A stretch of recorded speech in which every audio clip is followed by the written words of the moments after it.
मैया जिन जिन के घर तुलसी का पावन पवित्र पौधा लगा हो उसके घर में कृपा बनाए रखना, उसके घर में कभी गरीबी मत आने देना। तुलसी माता को लाइक ज़रूर करें। दोस्तों, बहुत समय पहले की बात है। एक छोटे से गांव में सत्यवती नाम की एक बुढ़िया रहती थी। उसका जीवन बेहद साधारण था, लेकिन उसकी भक्ति असीम थी। वो भगवान विष्णु की परम भक्त थी और उसके दिन का अधिकांश समय उनकी आराधना में ही व्यतीत करती थी।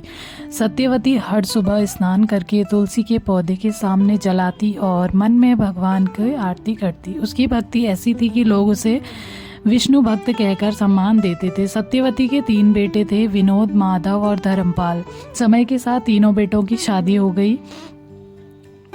विनोद की पत्नी सुरेखा, माधव की पत्नी शशि और धर्मपाल की पत्नी चंद्रिका थी। ये तीनों महिलाएं धनी परिवारों से थी और अत्यंत सुंदर और आकर्षक थी, लेकिन उनका स्वभाव स्वार्थी और कठोर था।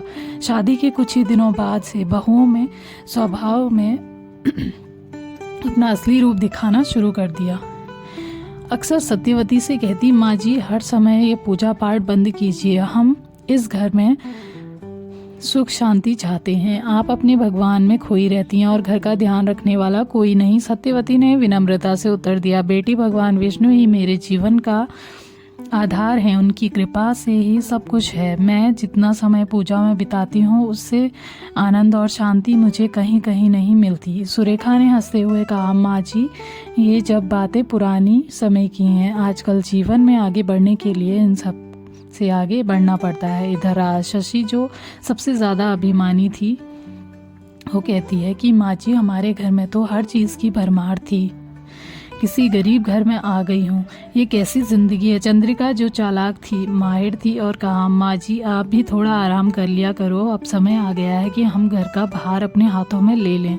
आप बस पूजा पाठ कीजिए, बाकी सब कुछ हम संभाल लेंगे। सत्यवती ने अपनी बहुओं की बातें सुनी, लेकिन उसने कभी किसी का विरोध नहीं किया। वह जानती थी कि संसार बातें क्षणिक हैं और उसकी असली शक्ति उसकी भक्ति है। चुपचाप भगवान विष्णु की पूजा में लगी रहती थी।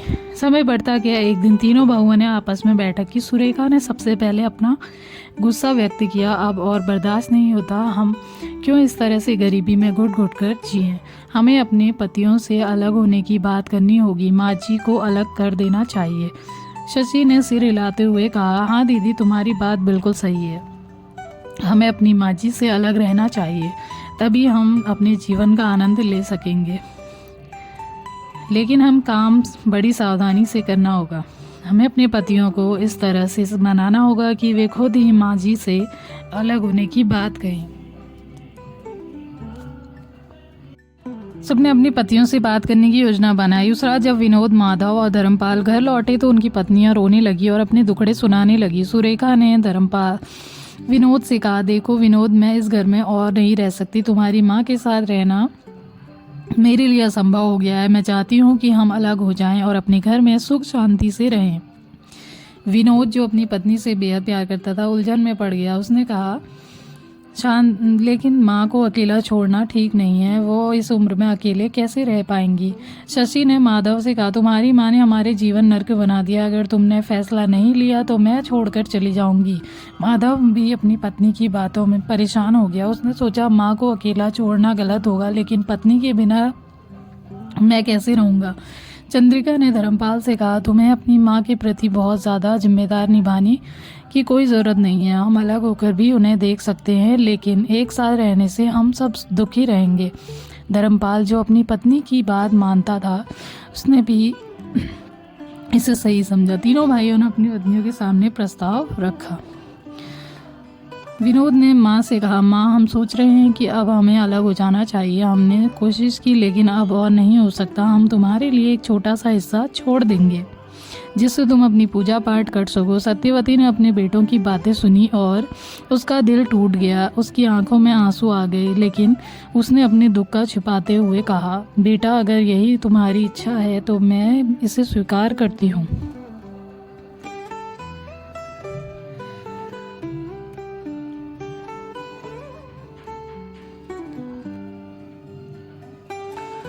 मेरे लिए भगवान विष्णु ही सब कुछ है, उनका आशीर्वाद मेरे साथ है तो तुम सुखी रहो, यही मेरी प्रार्थना है। फिर संपत्ति का बंटवारा हुआ। सत्यवती को एक छोटा सा हिस्सा मिला वो छोटे से घर में अकेले रहने लगी। उसका जीवन कठिन था लेकिन वो संतुष्ट थी, क्योंकि उसकी भक्ति ही उसका सबसे बड़ा सहारा थी। वो हर दिन तुलसी की पूजा करती, अपने छोटे से घर में भगवान का ध्यान लगाती और यही सोचती कि उसके बेटे सुखी रहें। इस बीच भगवान श्री कृष्ण सत्यवती की असीम भक्ति से प्रसन्न होकर साधारण मनुष्य का रूप धारण करके उसके दरवाजे पर आए। उनके चेहरे पर करुणा की आभा थी, उनकी आंखों में दिव्यता की चमक थी।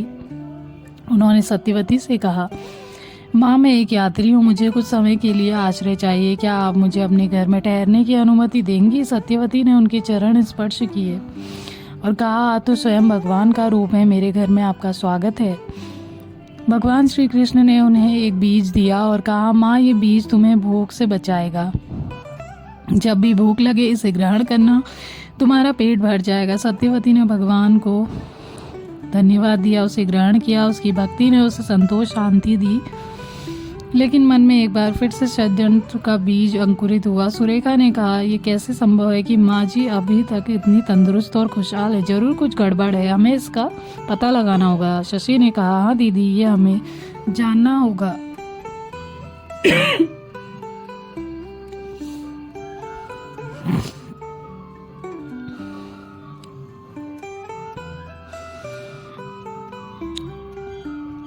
ये शक्ति कहाँ से मिली? चंद्रिका ने चालाकी से कहा, मुझे लगता है कि ये सब तुलसी के कारण है। वो तुलसी का पौधा जो माँ जी की सबसे प्रिय चीज़ है, अगर हम इसे नष्ट कर दें तो माँ जी की ताकत भी खत्म हो जाएगी। तीनों बहुओं ने षड्यंत्र रचा। एक दिन जब सत्यवती अपने भगवान की पूजा के लिए बाहर गई हुई थी तो तीनों बहुओं ने, सुरेखा ने घर के सारे सामान को उठाकर नाली में फेंकना शुरू कर दिया। शशि ने कहा, देखो अब इस घर में कुछ भी नहीं बचा, माँ जी अब कैसे जीवित रहेंगी? चंद्रिका ने तुलसी के पौधे को उखाड़कर नाली में फेंक दिया और बोली, अब देखो माँ जी की शक्ति खत्म हो जाएगी। लेकिन जैसे ही उन्होंने तुलसी का पौधा नाली में फेंका, उसी क्षण उन पर महापाप का असर शुरू हो गया। उनके शरीर में अजीब सा बदलाव आने लगा और देखते ही देखते तीनों सुवर्ण बन गई। चिल्लाने लगी, ये क्या हो गया हमें?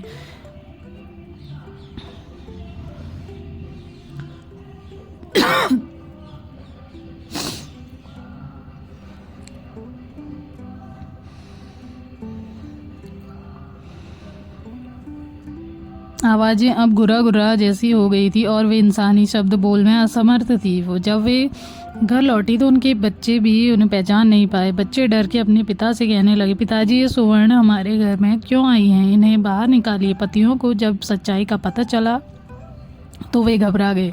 वे भागते हुए अपनी माँ के पास पहुँचे और उन्हें मांगने लगे। विनोद ने कहा, माँ, हमने बहुत बड़ी गलती कर दी, हमारी पत्नियों अब सुवर्ण बन गई हैं, कृपया हमें माफ़ कर दो और हमारी सहायता करो। सत्यवती ने अपनी बहुओं की दयनीय स्थिति देखी और उसकी आंखों में आंसू आ गए। उसने भगवान विष्णु से प्रार्थना की, हे प्रभु, मेरी बहुओं ने पाप किया है, लेकिन कृपा करके उन्हें माफ़ कर दीजिए, मनुष्य बना दीजिए उन्हें। उसी समय एक महान साधु वहाँ आए। उनकी स्थिति में सत्यवती उनसे उपाय पूछा, हे साधु महाराज, मेरी बहुएं स्वर्ण बन गई हैं, कृपया मुझे बताइए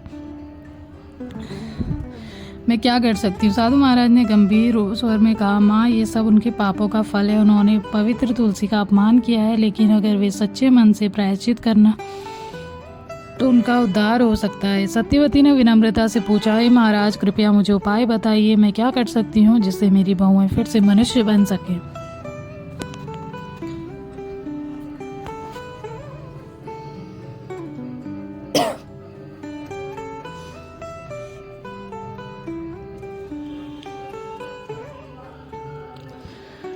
महाराज ने कहा, तुम्हें विष्णु भगवान की पूजा करनी होगी और तुलसी के पत्ते के साथ प्रसाद बनाकर भगवान को भोग लगाना होगा। फिर तुम्हारी बहुएं उस प्रसाद को ग्रहण करें और तुलसी के पौधे को जल चढ़ाएं, तभी वे पुनः मनुष्य बन सकेंगी। सत्यवती ने साधु महाराज के बताए अनुसार विधि विधान से पूजा की। उसकी भक्ति इतनी प्रबल थी कि भगवान विष्णु ने उसकी प्रार्थना सुन ली। सत्यवती ने विष्णु भगवान को तुलसी पत्र अर्पित कर भोग लगाया और फिर अपने बेटे और बहुओं को बुलाकर कहा, इस प्रसाद को ग्रहण करो। तुम तुलसी के पौधे को जल चढ़ाओ, केवल तभी तुम लोग इस श्राप से मुक्त हो पाओगे। तीनों बहुओं बहुत ही लज्जित थी, लेकिन उन्होंने प्रसाद ग्रहण किया और तुलसी के पौधे को जल चढ़ाया। भगवान विष्णु उनकी सच्ची प्रायश्चित को देखकर प्रसन्न हुए और उनकी कृपा से वे तीनों फिर से मनुष्य बन गई। अब तीनों बहुएं अपनी सासू के पास आई और रोते हुए माफ़ी मांगी। माँ, हमने बहुत बड़ी गलती की है, हमें माफ़ कर दो। सत्यवती ने उन्हें अपना आशीर्वाद दिया और भगवान ने तुम्हें माफ़ कर दिया तो मैं तुम्हें माफ़ करती हूँ, लेकिन आगे से इस तरह से दिल ना दुखाना। बेटों ने